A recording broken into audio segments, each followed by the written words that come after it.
and they're going to tell you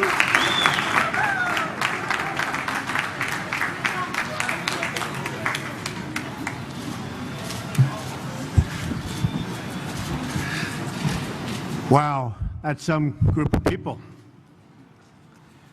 So we're going to be discussing something so important for our country, for our economy, and for getting us all working again and working well again. It's a tax reform that I think will make America strong and great again. Too few Americans are working, too many jobs are being shipped overseas, and too many middle-income families cannot make ends meet. This plan directly meets these challenges and the challenges also of business. It will provide major tax relief for middle income and for most other Americans. There will be a major tax reduction. It'll simplify the tax code. It'll grow the American economy at a level that it hasn't seen for decades. And all of this does not add to our debt or our deficit, but I'll also be discussing some of that at the end, because we have to make much better deals, we have to negotiate much harder, and we've got to make our economy strong. Changes for individuals will be at levels that you haven't seen in a long time. We're going to cut the individual rates from 7 brackets to 4. Simplification. 25%, 20%, 10%, and 0. If you're single and earn less than $25,000 per year, or married and jointly earn less than $50,000. So, very important. If you're single and earn less than $25,000, or married and jointly earn less than $50,000, you'll not pay any income tax, nothing. This eliminates very strongly and quickly the marriage penalty, very unfair penalty. It eliminates the AMT, which is the alternative minimum tax. It ends the death tax. It's a double taxation. A lot of families go through hell over the death tax. It reduces or eliminates most of the deductions and loopholes available to special interests and to the very rich. In other words, it's going to cost me a fortune, which is actually true, while preserving charitable giving and mortgage interest deductions, very importantly. It ends the current tax treatment of carried interest. Those are the hedge fund folks that I've been talking about for quite a while. They make a lot of money, carried interest. So it ends the current tax treatment of carried interest for speculative partnerships that do not grow businesses or create jobs and are not risking their own capital. Changes for business. Now, so important, because it's all about business, it's all about jobs. We have 93 million people in this country that are in serious trouble, that want to work, they can't work. So for business, no business of any size, from a Fortune 500 company to a mom and pop shop, to a freelancer living from gig to gig, will pay more than 15% of their business income in taxes. Big reduction. A one-time deemed repatriation of corporate cash held overseas at significantly discount, what's coming back at a significantly discount, 10%. So it comes back discounted at a 10% tax rate and ends the deferral of taxes on corporate income earned abroad. Now, it's called corporate inversion. It's a huge subject. I've been watching politicians now for years. All talk, no action politicians. I've been watching them for years talking about bringing this money back. The number is probably $2.5 trillion. Everybody agrees it should come back. Republicans, Democrats, everybody. They can't make a deal. They don't know how to go about making a deal. The reason companies aren't bringing it back is the tax is onerous. It doesn't make sense to bring it back. And in fact, many companies are leaving the United States. They're leaving our shores to go and collect their money. They're actually moving out of the United States for two reasons. The taxes are too high, and because they have tremendous amounts of money that they can't bring back into this country when everybody wants them to bring it back in. It's called leadership. We will have that money brought back in. As an example, I have millions of dollars overseas. I can't bring it back into this country. We file papers. We've been doing this for a year and a half. You can't get it back in.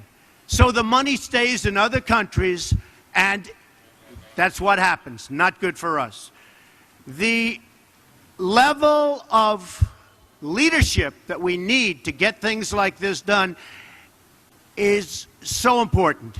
But this is something, and I've been watching it for a long time, everybody agrees to.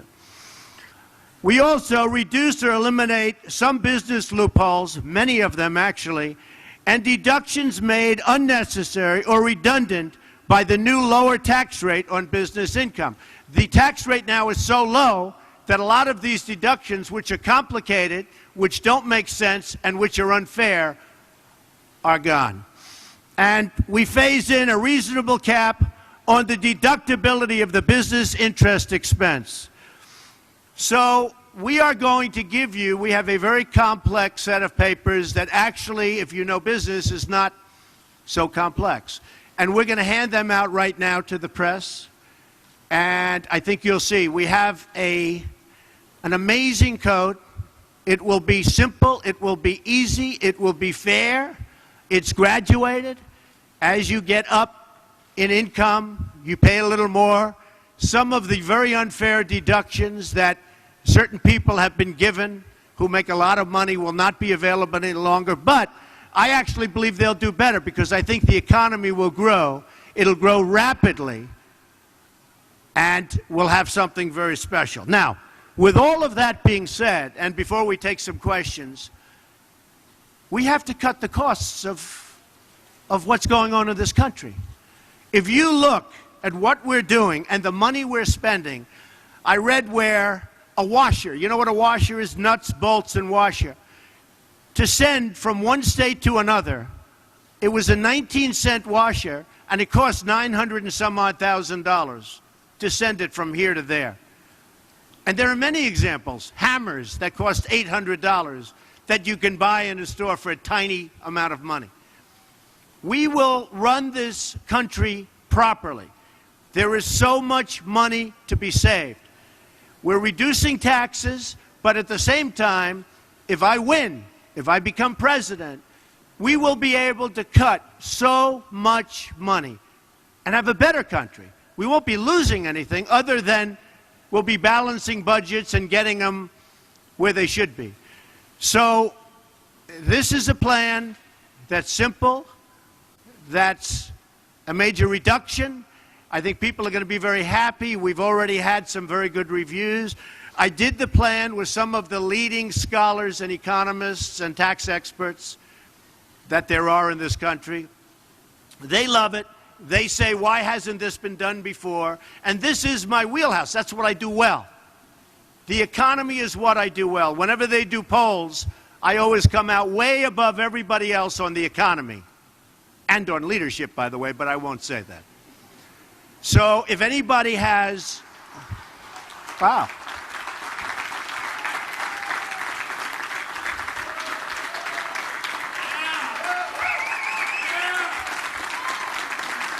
Thank you. That's amazing. That's some of the press was actually clapping. I never saw that. I don't think I've ever seen that before. All right, why don't we take some questions from the press? Yes, go ahead. No, I'm not going to do that yet. I have to get their approval. But we have some of the top people in the country worked on this. Well, we're looking at a 3%, but we think it can be 5, it could even be 6. We're going to have growth that will be tremendous. And by the way, if we have more than 3, these numbers are really spectacular. And one of the things that they don't take into account in any big league fashion is the cutting. There is so much waste in government that I believe when I get in there, I'll be able to cut, without losing anything, to cut tremendous amounts off of the, and we're not even showing anything for that. So they're very conservative numbers. Yes, Sarah.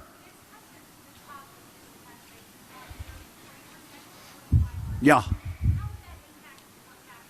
My taxes will, first of all, I'll have a much simpler tax statement. It'll be much simpler. When I do my return, my returns go up to the ceiling and beyond, which is ridiculous. And you spend millions of dollars at a high level on lawyers, accountants, and everything else. We want to simplify them to a tremendous level. The bracket of 25, the big difference is many of the loopholes and many of the deductions, which are old, have been there for years, are antiquated in many cases, or are put there because a lot of the people that get these deductions are contributed to Hillary, they're contributing to Bush, they're contributing to every candidate but Trump, because I'm not taking any money, I'm self-funding. And these people want these deductions. There will be people, we're reducing taxes, but believe me, there will be people in the very upper echelons that won't be thrilled with this. We're taking away deductions, and that's one of the reasons we're able to lower it so. Yeah, this is actually a tax reduction. A big tax reduction, including for the upper income. I believe that the economy will do so well that even though they won't be getting certain deductions, which aren't fair for them to be getting, that they'll end up doing better. Okay, yes, go ahead.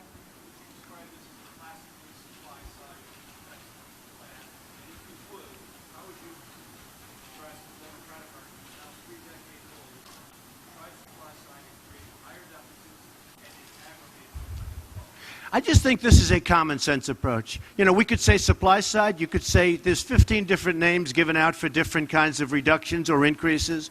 I don't think it's supply side or anything else. I think this is a common sense, well thought out tax proposal that's going to trigger the economy, going to make everybody go back and really want to work. It's going to create tremendous numbers of jobs. One of the other things that I'm coupling this with is if I become president, I'm going to renegotiate our trade deals. Because our trade deals are not sustainable by this country. Not sustainable. We cannot continue to let our jobs go to all of the different countries. There's not a country that we negotiate with that doesn't make a better deal. Everybody. We lose money with everything. I'm also going to renegotiate some of our military costs because we protect South Korea. We protect Germany. We protect some of the wealthiest countries in the world, Saudi Arabia. We protect everybody. We protect everybody. And we don't get reimbursement. We lose on everything. We lose on everything. So we're going to negotiate and renegotiate trade deals, military deals, many other deals that's going to get the cost down for running our country very significantly. I'm not showing a big number in that, but I believe that if I become president, those numbers are going to be massive. As an example, Saudi Arabia, they make $1 billion a day. We protect them. So we need help. We're losing a tremendous amount of money on a yearly basis, and we owe $19 trillion. I used to say 18 for the last 6, 7 months. Now it's 19, and it's only going up. Yes, Tom?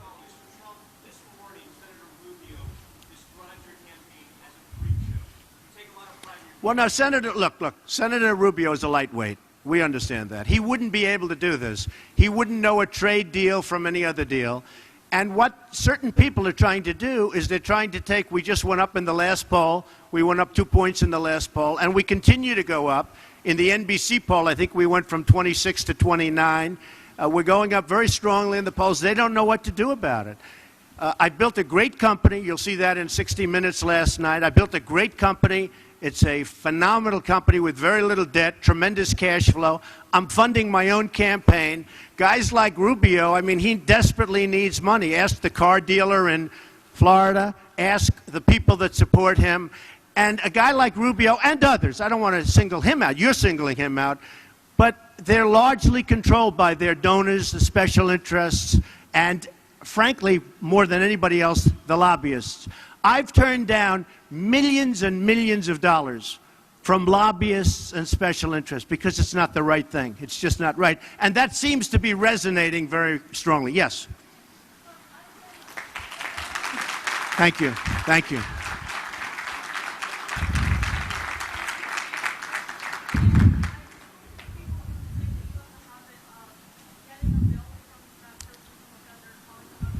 I negotiate. It's true, I do. I get bills from people and I negotiate. Well, is that a bad thing? The country should do that. Yeah, I would. I'd bring that same attitude to the White House. It's true. She said, I have a habit. When you get a bill, you call up and you negotiate. To me, that's a compliment. No, I want to take that thinking to the White House. I would bet you we could save 20% of our budget. I could even say more, but we could save a tremendous amount. That has to be the attitude our country has. You can't spend millions and millions of dollars on doing something that you can do for $2,000. You know, when you look at costs, we just spent $1 million building a soccer field, okay? A soccer field for our prisoners that happen to be in Guantanamo, okay? I don't like that. What do you need $1 million for? Level out the surface, let them play, if they have to play at all, okay? What do you need to spend $1 million? We just spent, it's a story today, $1 million on a soccer field. How do you spend $1 million doing the soccer field? You have a level piece of land. Throw them a ball, let them play soccer, if they have to play at all. Why are they playing soccer is my question. Okay. Yes, sir, go ahead. No, it's too long. You don't have time. You're not time. All right, go ahead. Why don't you go ahead? Right.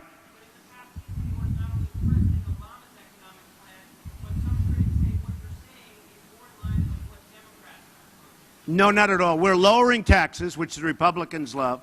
And I think one of the reasons I am doing so well in the polls, and one of the reasons I'm doing so well when it comes to the economy in all polls, is that this is the thinking. No, we're lowering taxes very substantially, we're simplifying, and we're getting rid of deductions that are actually obsolete, that certain people want to keep for certain reasons. So no, that's not true. Yes, sir, go ahead.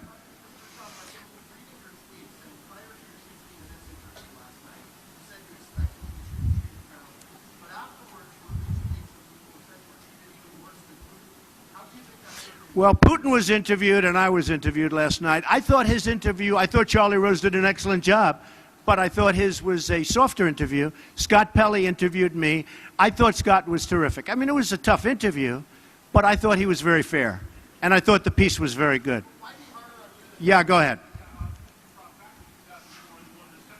Why is he harder on me than Putin?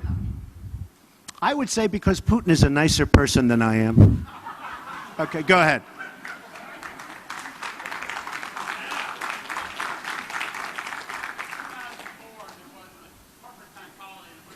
Right, right.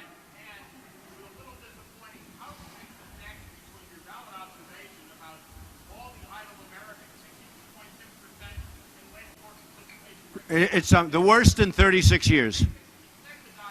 Okay. Well, it's a good question, and you can connect the dots. But I guess it has been probably since '04, you know, you're talking about 10, 11, 12 years, that people have wanted to bring the money back into the country. And again, it's called corporate inversion. And a lot of times the corporations are moving out and they're going to other countries, taking jobs. And now we have a really big problem because we have serious companies, very large, very prestigious companies, as you know. Obviously, you know something about business. But we have major companies looking to move out of the United States. You know, it used to be they'd move from New York to Florida, they'd move from New Jersey to Texas or whatever. Now they're talking about moving from the United States to Ireland and to England and to other places, to Spain, where they get treated differently and, frankly, better. And they're doing that for a number of the reasons, but one of the big reasons, as you know, is taxes. One of the other reasons is to get all of this cash that they've built up and they can't get back into our country. And when this money comes back into our country that everybody wants, it's going to be put to work in our country largely. It can go other places, but largely. And I think it'll be an amazing boon. Now, here's the other thing. They think it's $2.5 trillion. I think it's much more than that. I actually think it's going to be more money than that. And boy, if it is, we have hit pay dirt. Yeah, go ahead, real fast.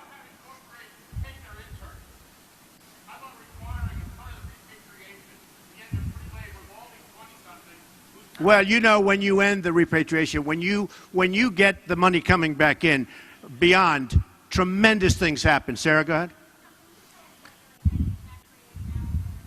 Well, I'll be announcing that in the not-too-distant future. But I will tell you, I've been honest. I'm the only one that's honest about this thing. I watched Romney, and I watched, I pay so much tax, I pay so much tax. I watch all politicians, and they say, I fight like hell to pay as little as possible. Can I say that? I'm not a politician. I fight like hell, always, because it's an expense. And you know, I fight. I have the best lawyers and the best accountants, and I fight, and I pay. But it's an expense. And frankly, I would feel differently if this country were spending the money wisely instead of throwing it out the drain. Our country spends our money so stupidly. And I will tell you that I can speak for myself. I pay a lot of tax, but I fight like hell to make it as low as possible. But I would feel a lot differently if our leadership was such that I respected the decisions. All you have to do is look at a list of the things that our government is spending money on right now, and you don't feel so good about our country. Yes?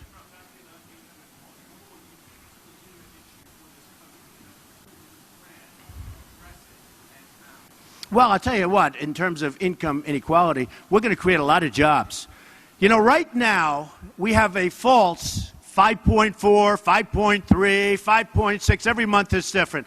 It is such a phony number because when people look and look and look, and then they give up looking for a job, they're taken off the roll, so the number isn't reflective. I've seen numbers of 24%. I actually saw a number of 42% unemployment. 42%. And it could be, because when you're looking for a job and you go around and you look and you look and you fight and you want to work and you want to take care of your family, and then you can't get the job, and you know what I'm talking about because you're shaking your head, and you can't get the job, essentially, for statistical purposes, you are considered employed. So then I read, every time it comes out, I hear 5.3% unemployment. That is the biggest joke there is in this country. That number is so false. And you know, people ask, how come Trump is doing so well, and Carson and others? How come they're doing? You know why they're doing well? Because people are tired of political speak. They're tired of that. And the worst example of it, one of the worst examples of it, is the phony unemployment rate. The unemployment rate is probably 20%. But I will tell you, you have some great economists that will tell you it's 30, 32, and the highest I've heard so far is 42%. There's anger out there at the job picture. Now, one other thing. With that being said, China, Japan, Mexico, Brazil, these countries are all taking our jobs like we're a bunch of babies. That will stop. People will treat us fairly if I become president. We are losing our jobs, we're losing our base, we're losing our manufacturing. All of that will stop. Yeah, go ahead. Well, this is number one, it's simplification. Number two, what I'm really doing is the big picture, because corporations now are going to start having an incentive to create jobs. They're going to have an incentive also to stay in this country. They're going to spend, well, if they provide bigger dividends, people are going to have more money to spend. So that's not so bad either. If a corporation gives out a bigger dividend, that's great. Mr. Jones gets a bigger dividend, he's going to have more money to spend in the economy. So that's good. Yes, ma'am. Should Chris Christie what?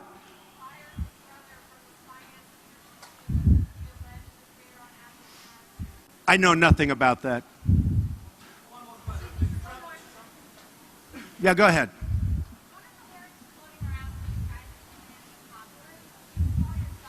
No, I'm not a populist. No, I'm not. I'm a man of great common sense. I'm a man that's built a tremendous company with the best locations in real estate, the best everything. You're here at one of them. I have many of these. I've done a great job. I've employed tens of thousands of people. I employ now thousands and thousands of people. I've done a good job, but I wouldn't say populist at all. I would say I'm a man of common sense. I'm cutting taxes. I'm going to create a lot of jobs. I'm going to get rid of a tremendous amount of waste. And I'll tell you what, the waste that I get rid of, is going to have a huge impact, and I'm not even putting that in my numbers. So I think it's going to be terrific. All right, how about one more question? Go ahead. Yes, the motor industry. That's a beautiful way of describing it, the motor industry. Where are you from? England. I love oh, what a beautiful accent. No, I want to get the industry, we call it the automobile industry, but I want to get the automobile industry to build factories here. As you know, Ford is building a $2.5 billion factory in Mexico. Mexico also took a big plant out of Tennessee, and Tennessee thought they were going to get it, and they didn't. I want the motor companies, as you would say, or the automobile companies, to build their plants in the United States. I don't want Nabisco leaving for Mexico or any place else. I want these companies not to leave Chicago, not to leave Michigan, not to leave New Hampshire and Iowa and South Carolina and all of these places where they're leaving and they're going to other countries. I want them to stay here, and they will stay here, and they'll be so happy. Ladies and gentlemen, thank you very much. It's been a great honor. Thank you. Thank you. Thank you.